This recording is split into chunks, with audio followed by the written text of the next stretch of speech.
Okay, everyone, welcome to our inaugural RETCON retail webinar. We're super thrilled for everyone joining us today. We'll be doing this weekly throughout the month of March. I'm super excited to welcome everyone. One housekeeping item, we do have a question and answer option. I'm sure most folks are familiar with Zoom webinars at this point, but there is a Q&A tab at the bottom of the Zoom screen that you can jump in, ask questions. We will try to answer them as they come up if we can. If not, we'll get to them at the end of the session.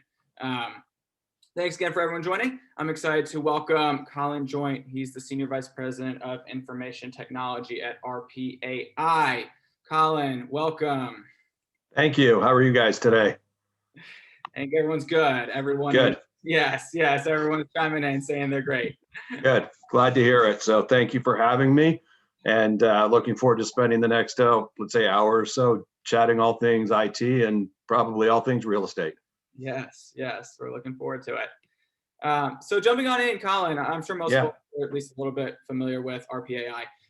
But for those who aren't, why don't you give a little bit of background on the company and your role there? So RPAI, Retail Properties of America. We are based in Oak Brook, Illinois, which for those of you who are not familiar is in the western suburbs of Chicago. We're a publicly traded REIT. We've got a variety of types of properties in our portfolio. We've got open air strip, we've got office, we've got some medical.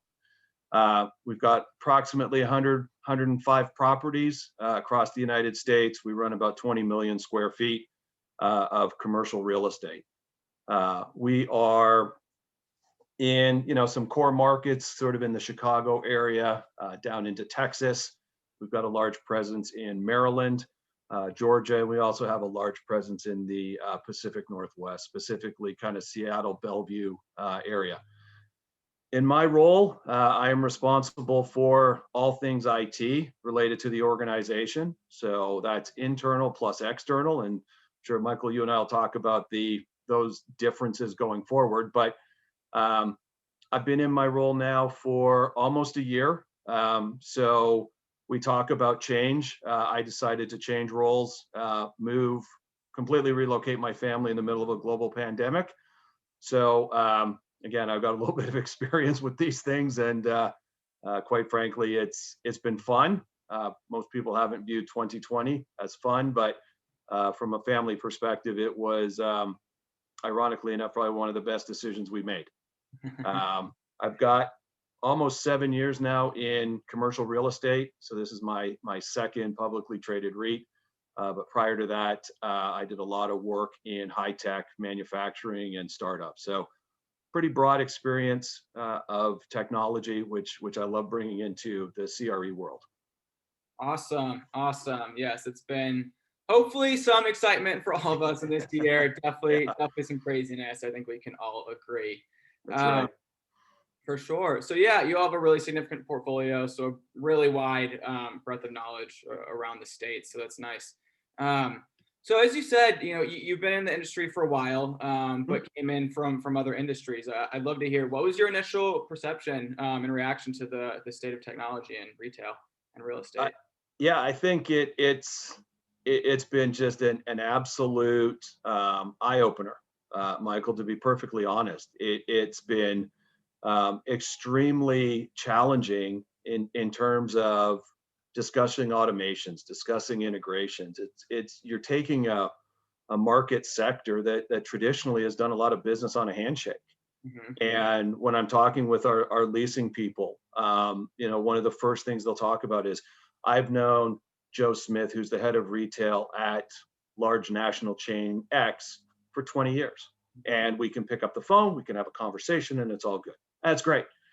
And so it's taking that personal element and enabling it. And so one of the phrases that I like to use is, I'm technology agnostic. And everybody goes, but you're the SVP of IT, how can you possibly be agnostic? And I say, well, if you're a leasing person and you've got a proven method for leasing, I'm not going to suggest something that's going to disrupt the flow, but I want to figure out, how can I enable it for you? Like, what are some of the pain points in your process that I can smooth, eliminate, whatever you want to call it. Conversely, if I'm talking to the accounting group, how can I shorten a close cycle? What can I do about rev rec? What can I do about cash?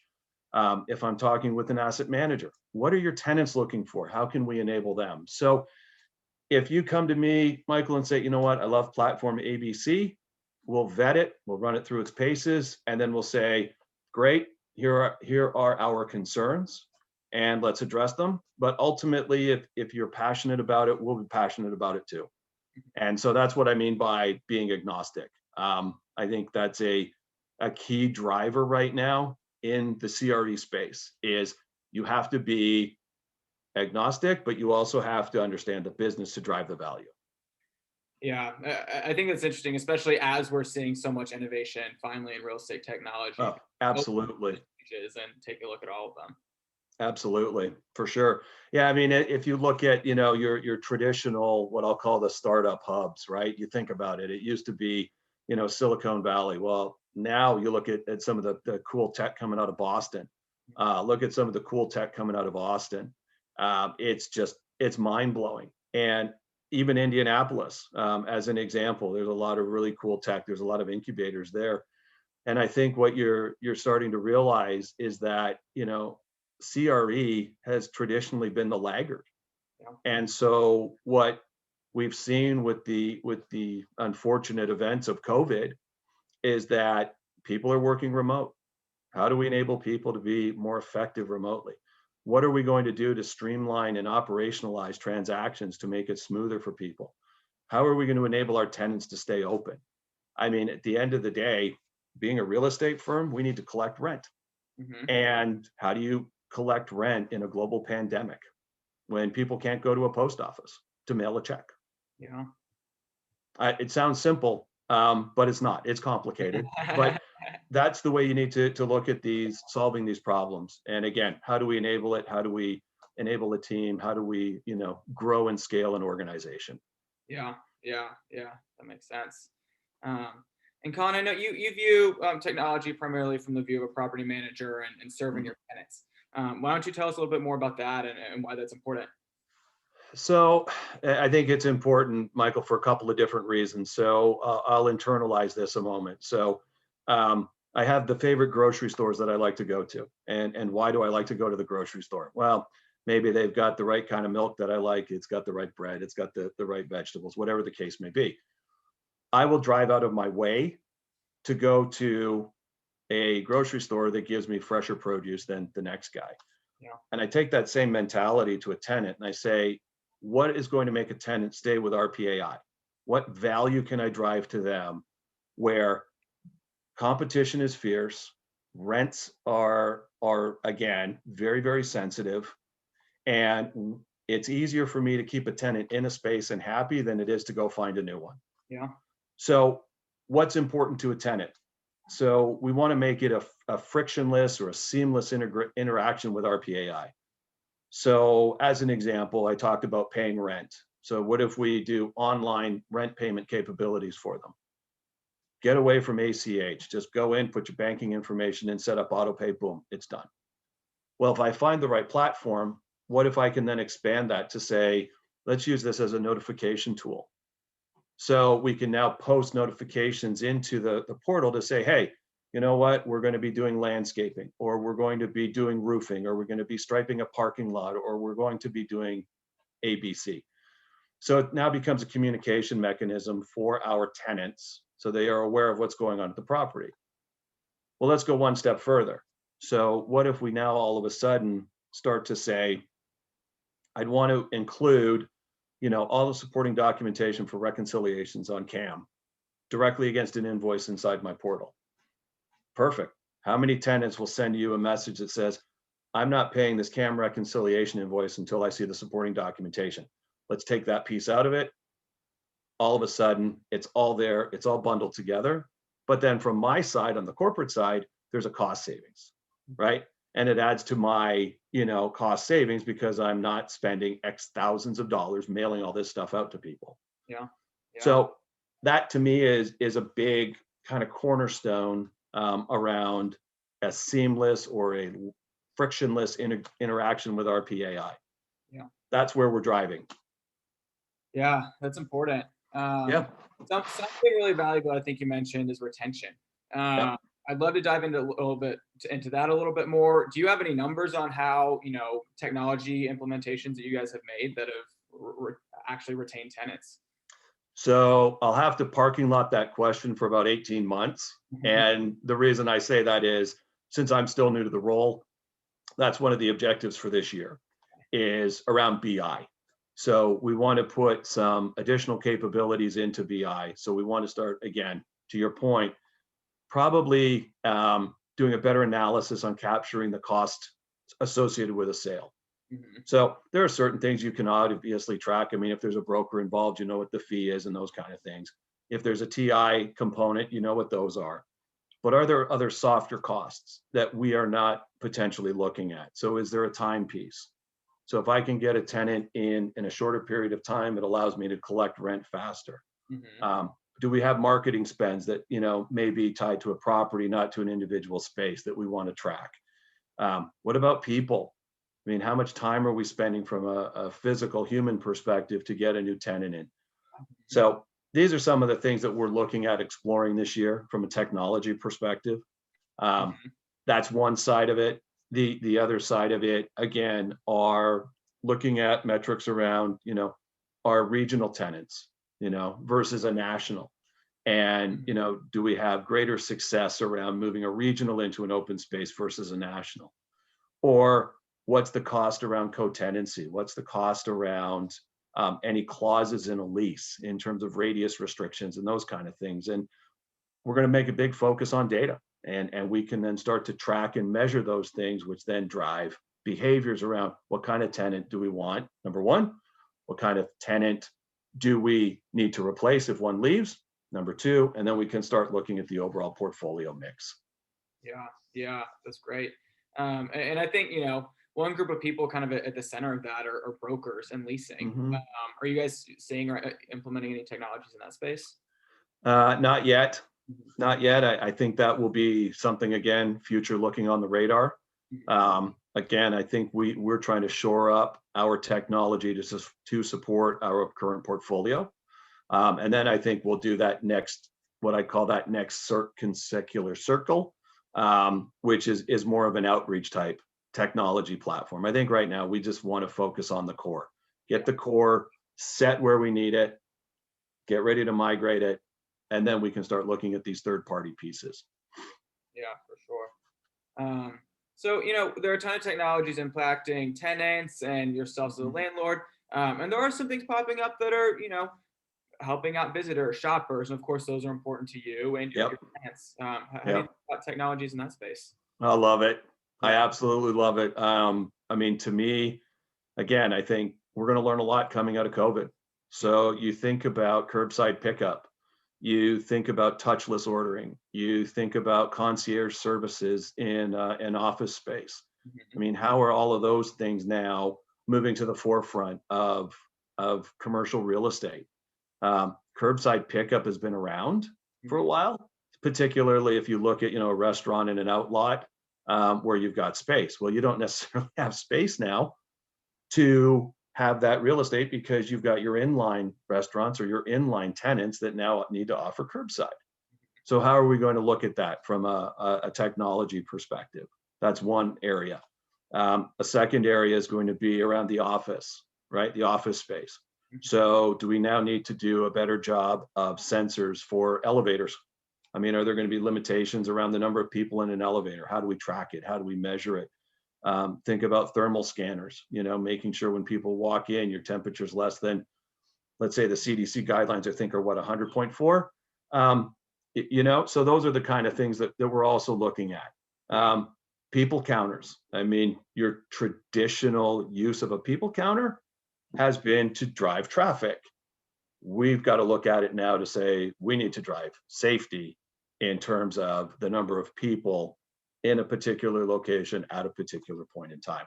Yeah. I think you're going to see another explosion in that area of CRE tech, to be Yeah. perfectly honest. Yeah.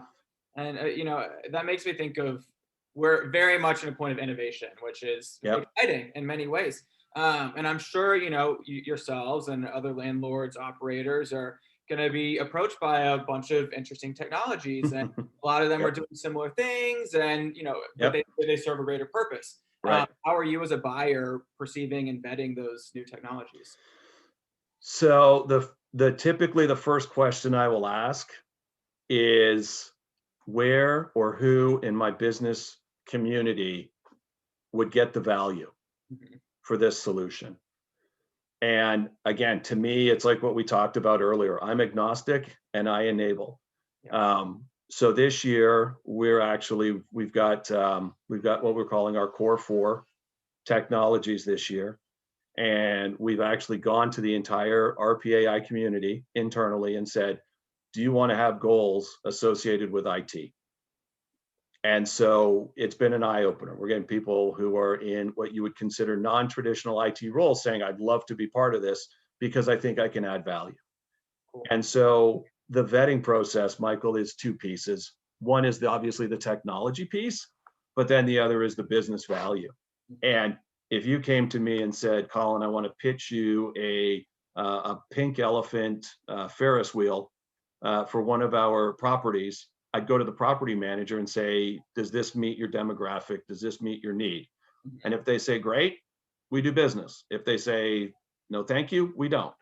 And I know it's a bit of a joke, but that's the approach we need to go through is what's the value to the property? If it's going to drive value through greater exposure in a market, or, again, drive a better quality of tenant, or drive a greater amount of foot traffic through, which inherently means additional sales. If it's an open air strip, we're all for it. And we will work diligently with our PMs or our asset managers or the leasing people to say, this makes sense, let's do it. And then we partner. That's what it boils down to. We are no longer just a keep the lights on organization. And I think that's going to be the next seismic shift with CRE IT. So, thinking big picture, I know that current times have been pushing forward some specific maybe pandemic or occupancy related technologies. Is there anything big picture that you saw coming into fruition that you think is really going to take off regardless? I literally think the leasing process is an area where we are going to see some significant capital investment from a CRE perspective. There are currently vendors out there that do a really nice job. However, I think, again, it's all about speed. It's all about shortening the deal cycle. And then probably thirdly, and I don't even know, most importantly, your ability to measure it.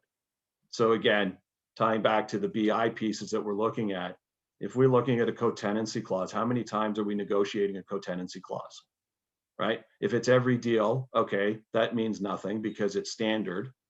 But what is it about co-tenancy that we are struggling with or having to negotiate? Is it a specific tenant? So again, you think of a DSW. Are we always going to be just saying, well, you can't get a Nike store in there because they also sell shoes, right? But those are the kind of things that are important to a leasing person, again, to fill the space. So I think that the analytics side of the leasing process is going to be incredibly important going forward. I think the other side of it too is, we're starting to see a lot of ESG related activity. So investors are asking about your ESG. So are we looking to automate, let's say, electric billing or water billing, and how are we doing it? How are we making it more efficient? I mean, simple things like, for our Texas properties, maybe we cut watering from 4 days a week to 3 days a week.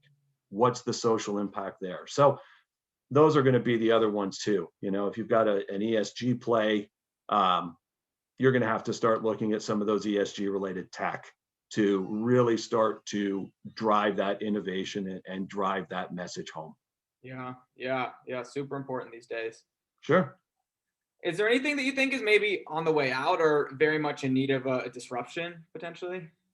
Well, I think, again, I think cloud is, been around now for what, 10 years, 15 years, whatever you want to call it. I think the days of you managing your own infrastructure are going the way of the dodo. I think that, again, what COVID has taught us is you can work remotely and you can be effective working remotely. And I think that cloud enables us to do things that typically we couldn't do before. Um, Predominantly, again, I know it sounds almost elementary, but you think of what it used to be like 5 years ago. Well, I got to log on to a VPN because my Exchange server was sitting in my rack here in Oak Brook. Mhm. Not anymore, right? Cloud-based, it's done. And so what it also allows me as the head of an IT organization to do is it gets out of the break fix so I can drive value to the business. The hard part though is the challenges of, your bandwidth at home compared to my bandwidth, right? Now I've got to figure out how to make these things work. So thin clients are always better. Cloud is better because, again, it's taking a thicker architecture and flattening it out while at the same time delivering the value that we need. And that, to me, you would struggle again with the typical architectural approach. And for my peers who are still, believe in that, kind of, I need to own the iron and I need to manage it, I'm supportive of it. But again, to answer your question, I think that's going to be the next shift. We've Yeah. got to get, again, more efficient, go cloud. People are going to be working from home going forward. I think the days of everybody being in the office are going to change.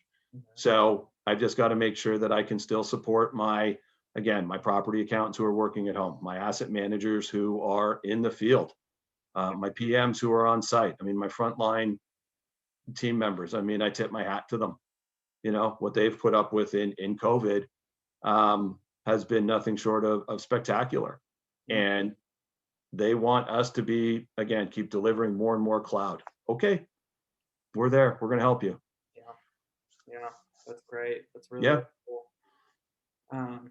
So we do, at RETCON, we like to talk about things as big picture as possible, maybe avoid that P word. But when we're talking about retail, it is tough to, not address the pandemic and the innovations that have come across.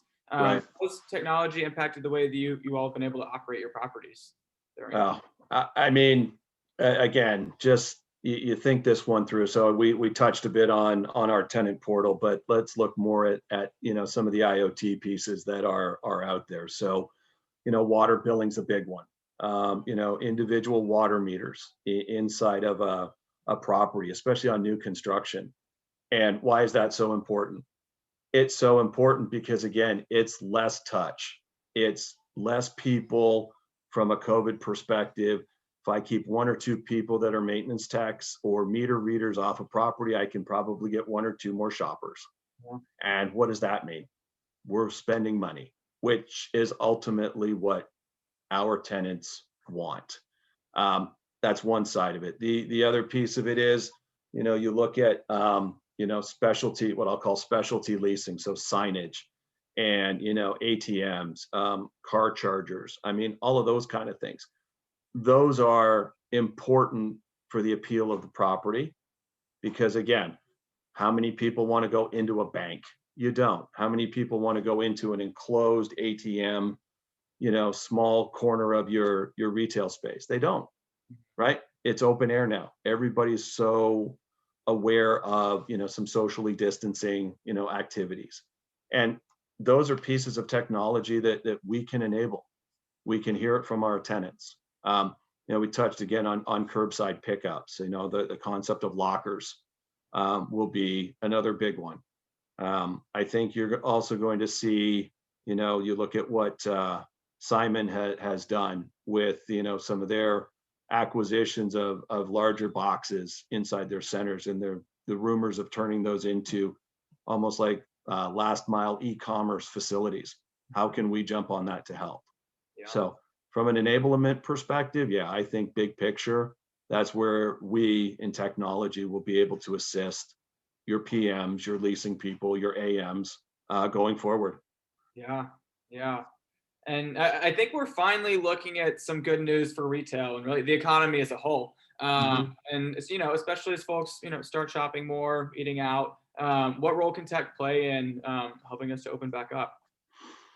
Again, we talked about it earlier, thermal, right? I think thermal cameras are a big one. Again, that will be interesting to see how that tech plays out. Again, I think the concept of, enablement of systems with our tenants. So if, you're waiting in line for, a restaurant seat, yourself, your family member, partner, whatever the case may be, we're used to the discs, right? That buzz in your hand. Well, what if we enable that on your phone? That's one option. What if we, do more around, time slots for pickup? So if you're shopping at, let's say, Container Store, as an example, right? You show up and here you are in, slot number 4. So again, I think we will work closely with the retailers. Again, the nationals have their set ways of doing things, which is great. We can learn from them. I ultimately think that some of our smaller shop tenants, they will be the ones who will need to rely on us a lot more. Just again, if you think about it, you're running let's say a Nothing But Cakes franchise, or you've got a Jimmy John's, or you've got a small restaurant or a nail salon. I mean, that's your bread and butter. That's your livelihood. And your expertise is in building a business, not, working on widgets and working on, exchange and all that stuff. That's where we come in. So maybe that'll be a play. Maybe we'll build ourselves as a support organization for our tenants. Who knows? I love that, and Yeah. that is never a bad thing. Will stay, I'm sure. And No, become a revenue generator. yeah, yeah, So who knows? yeah, that's Who great. knows? Yeah. And yeah, RPAI is lucky to have you, an incredible tech team behind it. Of Thank course. you for the nice words. Appreciate it. I'll let my team know. Send it along. Send That's them right. anything they need. Yeah. Yeah, but some landlords are a little bit farther behind the curve on technology, or maybe just Yep. dipping their toes.